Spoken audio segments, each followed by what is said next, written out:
En Thaïlande, il est strictement interdit de marcher sur un billet de banque car il porte l'effigie du roi, un acte considéré comme un crime de lèse-majesté. À Singapour, l'importation et la vente de chewing-gum sont prohibées depuis des décennies pour garantir la propreté des espaces publics, sous peine d'amende s'élevant à plusieurs milliers d'euros. Au Canada, une loi fédérale limite précisément la quantité de pièces de monnaie que vous pouvez utiliser pour payer un achat. Et ne me lancez même pas sur Victoria, en Australie, où il est techniquement illégal de changer une ampoule électrique soi-même si l'on n'est pas un électricien agréé, une mesure de sécurité poussée à l'extrême. Le droit international est devenu un labyrinthe d'incohérences pour quiconque voyage sans un manuel juridique. Ce ne sont pas des légendes urbaines, ce sont des articles de loi codifiés, des choix délibérés qui encadrent les aspects les plus banals de votre vie privée sous peine de sanctions bien réelles. Le numéro 11 de cette liste est si spécifique que vous devez être sur vos gardes même en étant chez vous si vous avez vos fenêtres ouvertes. Si vous avez voyagé ces dernières années, vous avez probablement ignoré l'existence de plusieurs de ces règles locales. Les systèmes législatifs se sont alourdis. Au nom de la sécurité publique ou de traditions historiques immuables, les États maintiennent des décrets qui rendent le quotidien plus complexe et les libertés individuelles parfois imprévisibles. Nous allons lister ici certaines de ces règles étonnantes. Numéro 1. La France. En France, on entend souvent dire qu'il est interdit de s'embrasser sur les quais de gare. En réalité, il s'agit d'une légende urbaine tenace. Cette idée provient d'une règle interne datant de 1910, mise en place par une ancienne compagnie ferroviaire pour éviter les retards causés par des adieux trop prolongés. Il ne s'agissait pas d'une loi au sens juridique du terme. Aujourd'hui, cette règle n'a plus aucune valeur légale, et la SNCF a même joué avec cette anecdote, notamment lors d'un concours organisé en 2015. Le seul risque réel reste donc de rater son train à cause d'un baiser trop long. Numéro 2. La Norvège. En Norvège, plus précisément à Longyearbyen, il est interdit de mourir. Cette ville est située dans l'archipel du Svalbard, où le sol est gelé en permanence.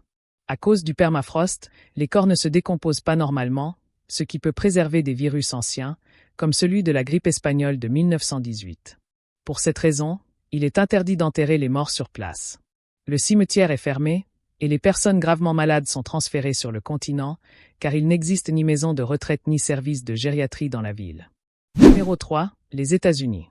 Aux États-Unis, dans l'État de l'Arizona, une loi interdit de laisser un âne dormir dans une baignoire.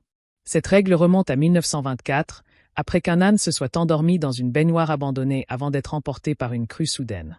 L'animal avait dû être secouru lors d'une opération coûteuse, ce qui a conduit à l'adoption de cette loi insolite. Elle n'a jamais été abrogée et fait toujours partie des nombreuses lois anciennes encore officiellement en vigueur. Numéro 4. La Suisse. En Suisse, il est interdit de posséder un seul cochon d'Inde. Dans ce pays, ces animaux sont considérés comme profondément sociaux. En posséder un seul est assimilé à une forme de maltraitance. La loi impose donc d'en avoir au minimum 2. Il existe même des services permettant de louer temporairement un compagnon lorsqu'un animal se retrouve seul après le décès de l'autre. Numéro 5. Singapour. À Singapour, mâcher du chewing-gum est interdit depuis 1992. La vente et l'importation sont strictement contrôlées, car les chewing-gums collaient partout dans l'espace public, notamment dans les transports. Cette loi visait à réduire les coûts de nettoyage et à maintenir un haut niveau de propreté. Elle est toujours en vigueur aujourd'hui, avec quelques exceptions médicales très encadrées. Numéro 6. Le Japon. Au Japon, un tour de taille maximale est réglementé par ce que l'on appelle la loi Metabo. Son objectif est de lutter contre les maladies liées à l'obésité et de réduire les dépenses de santé à long terme. Les sanctions ne visent pas directement les individus, mais les entreprises et les collectivités qui ne respectent pas les objectifs fixés. Une loi surprenante, mais pensée comme un outil de prévention collective. Numéro 7. L'Italie. En Italie, à Venise, nourrir les pigeons est interdit sous peine d'amende. La ville cherche ainsi à protéger ses bâtiments historiques des dégradations causées par les oiseaux. Cette loi vise également à limiter les risques sanitaires et la surpopulation animale dans les zones très fréquentées par les touristes. Numéro 8. L'Australie. En Australie, dans certaines régions, changer une ampoule sans qualification peut être illégal. Le remplacement d'une ampoule est parfois considéré comme un travail électrique à part entière. Sans certification officielle, cela peut être interdit. Cette réglementation vise à réduire les accidents domestiques liés à l'électricité, même si elle est rarement appliquée dans la vie quotidienne. Numéro 9. La Thaïlande. En Thaïlande, il est illégal de marcher sur de l'argent. Les billets de banque représentent le roi, une figure extrêmement respectée dans le pays. Marcher dessus est considéré comme un grave manque de respect envers la monarchie et peut entraîner de lourdes sanctions. Numéro 10. Le Royaume-Uni. Au Royaume-Uni, il existe une légende urbaine selon laquelle il serait illégal de mourir au Parlement britannique. Cette idée vient du fait que toute personne décédée dans ce lieu serait censée avoir droit à des funérailles nationales. En réalité, il s'agit d'une anecdote populaire issue d'interprétations juridiques anciennes. Cette règle n'est pas appliquée, mais elle fait partie des lois insolites les plus célèbres du pays. Numéro 11. Singapour. À Singapour, marcher nu dans son propre appartement est considéré comme une infraction, même si cela surprend beaucoup d'étrangers. La loi en question relève du code pénal, qui sanctionne les actes d'indécence lorsqu'ils peuvent être visibles par autrui. Le point clé n'est donc pas la nudité en elle-même, mais le risque d'être vue. Si une personne se promène nue chez elle et qu'elle est visible depuis une fenêtre, un balcon ou toute ouverture donnant sur l'espace public ou sur les logements voisins, cela peut être qualifié d'acte obscène. À Singapour, la notion de décence publique est prise très au sérieux, même dans un cadre privé.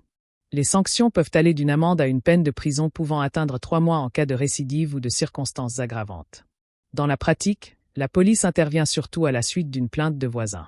L'objectif de cette loi est de préserver l'harmonie sociale dans une ville extrêmement dense, où les immeubles sont proches les uns des autres et où la vie privée peut facilement empiéter sur l'espace visuel des autres. Numéro 12. L'État du Kentucky aux États-Unis. Dans l'État du Kentucky, il y a l'interdiction de mettre un cône de glace dans sa poche arrière. Cette règle peut sembler totalement absurde, mais elle répondait autrefois à une technique bien réelle de vol de chevaux. À une époque où ces animaux étaient essentiels au déplacement et au travail, certains voleurs utilisaient un cône de glace placé discrètement dans une poche pour attirer un cheval sans utiliser de corde ni provoquer de méfiance. L'animal suivait naturellement la personne attirée par la nourriture, permettant un vol discret et difficile à détecter. Pour lutter contre cette pratique, les autorités ont choisi d'interdire ce geste précis plutôt que de sanctionner le vol après coup. Avec la disparition progressive des chevaux des villes, cette loi a perdu toute utilité pratique, mais elle est restée inscrite dans les textes. Numéro 13. L'État de l'Arkansas aux États-Unis. En Arkansas, aux États-Unis, il est illégal d'acheter ou de vendre des ampoules à lumière bleue. Cette interdiction peut paraître étrange, mais elle repose sur un objectif très précis. La lumière bleue était autrefois associée aux véhicules d'urgence, notamment à la police. Pour éviter toute confusion avec les forces de l'ordre et empêcher les usurpations, l'État a choisi de réglementer strictement l'usage et la commercialisation de ce type d'éclairage. En limitant l'accès aux ampoules bleues, les autorités cherchaient à garantir que seuls les services officiels puissent utiliser ces signaux lumineux reconnaissables. Numéro 14. Les Samoa.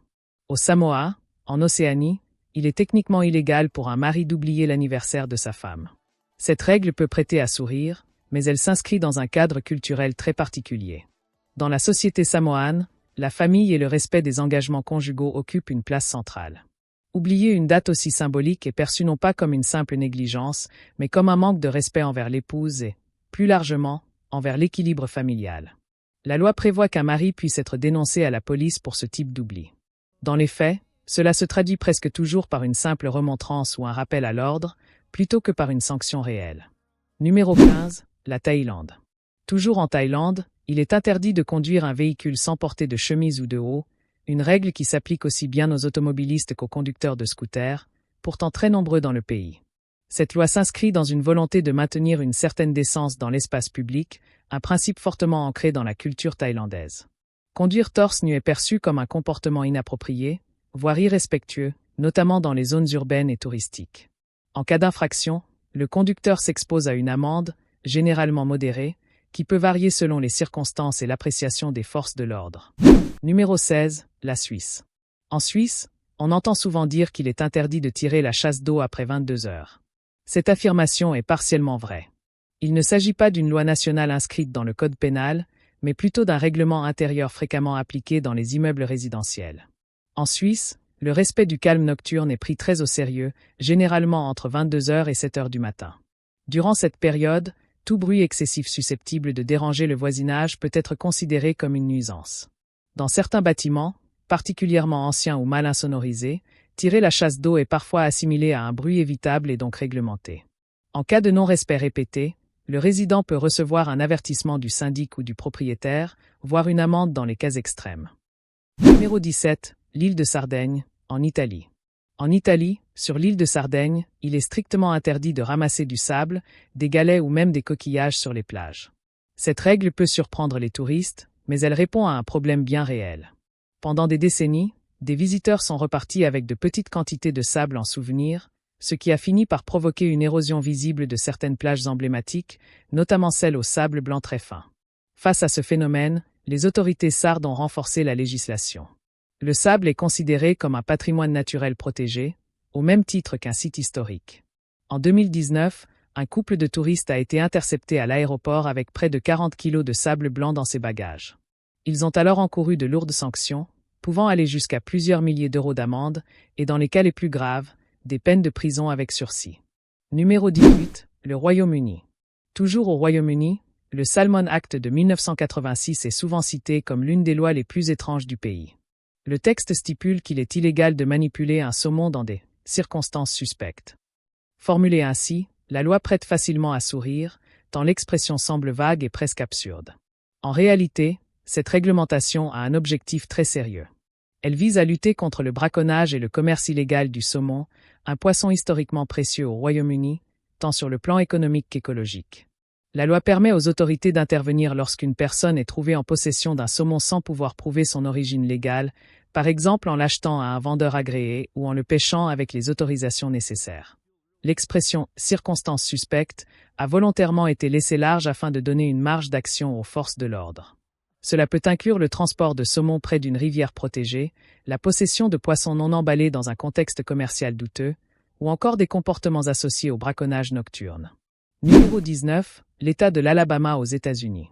À Montgomery, dans l'État de l'Alabama, il est considéré comme une infraction d'ouvrir un parapluie dans la rue. Cette règle peut sembler absurde aujourd'hui, mais elle trouve son origine dans un contexte très précis. À l'époque où la loi a été adoptée, les chevaux étaient le principal moyen de transport en ville. L'ouverture soudaine d'un parapluie pouvait facilement les effrayer, provoquer des ruades ou des accidents, mettant en danger les passants comme les conducteurs de calèches. Pour limiter ces risques, les autorités locales ont donc choisi d'interdire purement et simplement ce geste en apparence anodin. Avec le temps, les chevaux ont disparu des rues, remplacés par les automobiles, mais la loi, elle, n'a jamais été officiellement supprimée. Elle fait aujourd'hui partie de ces réglementations anciennes qui subsistent dans les textes, même si elles ne sont plus appliquées dans la vie quotidienne. Ces lois peuvent sembler absurdes ou amusantes, mais elles racontent toute une histoire. Elles reflètent les priorités, les peurs et les valeurs des sociétés qui les ont créées. Ce qui paraît illogique dans un pays peut être parfaitement cohérent dans un autre, et c'est précisément ce qui rend ces lois si fascinantes à observer.